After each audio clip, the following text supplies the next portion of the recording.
Hey guys, friendly neighborhood Smarchitect here. Hope everybody's well. Let me ask you a question. You're a new person joining an organization and you're pretty new to technology.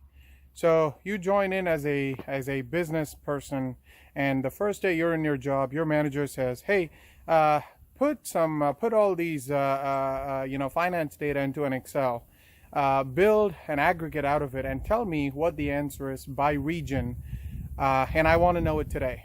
Well, are you going to go back and tell, you know what, Microsoft Excel is way too technical for me, I won't be able to do it? Or would you just go to a couple of YouTube videos and figure out how to do some function?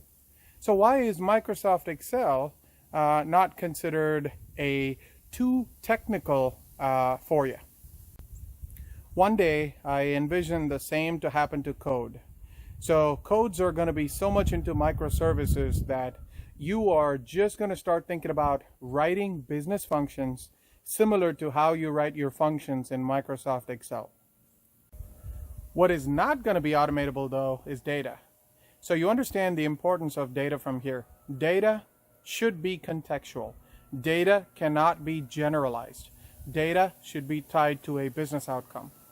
Hope it makes sense to you all. Give me a feedback, hit a thumbs up. Thank you so much for watching, guys.